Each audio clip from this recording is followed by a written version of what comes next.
Hello viewers, আজকে আমি তোমাদেরকে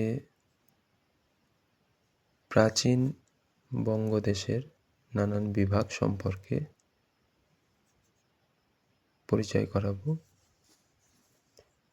তোমরা দেখতে পাচ্ছ এখানে একটা প্রাচীন বাংলার মানচিত্র রয়েছে এবং এই মানচিত্রে বেশ কিছু নাম আমরা দেখতে পাচ্ছি, যেমন রাঢ়, গৌড়, বরেন্দ্র, পুণ্ড্রবর্ধন, বঙ্গ, সমতট, হরিকেল প্রভৃতি।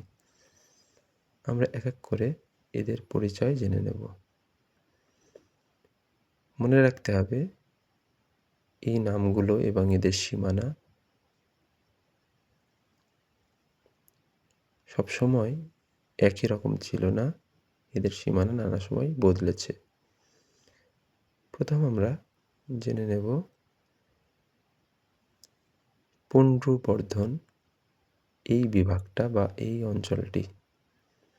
তোমরা দেখতে পাচ্ছ ম্যাপের একেবারে উত্তর দিকে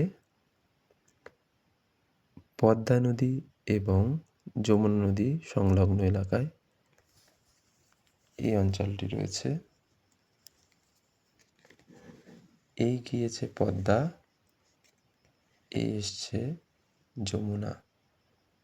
পদ্মা এবং যমুনা এর চারপাশে বিশাল অঞ্চল হচ্ছে পুণ্ড্রবর্ধন। বলা হয়ে থাকে পুণ্ড্রবর্ধন হচ্ছে সবচেয়ে বড় অঞ্চল বাংলার। পুণ্ড্রবর্ধনের ঠিক উত্তরে বর্তমান মালদা এবং বাংলাদেশের রাজশাহী এবং দিনাজপুর এই এলাকাটা হচ্ছে বরেন্দ্র অঞ্চল। মালদার কিছু অংশ এবং পশ্চিমবঙ্গের মুর্শিদাবাদ এবং বাংলাদেশের পাবনা এই এলাকাটা প্রাচীনকালে গৌড় নামে পরিচিত। আমরা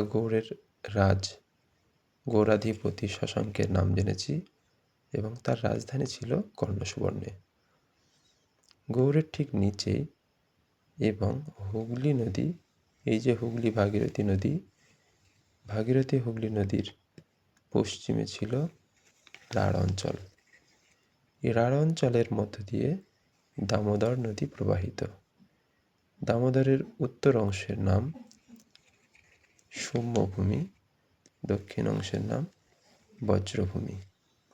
ভাগীরথীর পূর্বে এবং এই যে পদ্মা ও মেঘনার পশ্চিমে একেবারে ত্রিভুজাকার যে অঞ্চলটা, যেটা বঙ্গোপসাগর পর্যন্ত বিস্তৃত, সেই ত্রিভুজাকার অঞ্চলের নাম হচ্ছে বঙ্গ।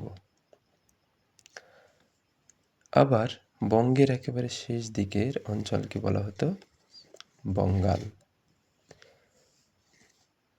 এই আছে মেঘনা নদী। মেঘনা নদীর পূর্ব দিকের অঞ্চল মানে বর্তমানে আমাদের ত্রিপুরা এবং বাংলাদেশের কিছু অঞ্চল নিয়েছিল সেকালে সমতট। আর বাংলাদেশের বর্তমান যে চট্টগ্রাম বিভাগ, সেই চট্টগ্রাম বিভাগের নাম ছিল হরিকেল অঞ্চল। তো বন্ধুরা, আজকে তোমরা প্রাচীন বঙ্গের বিভিন্ন অংশের নাম জেনেছ।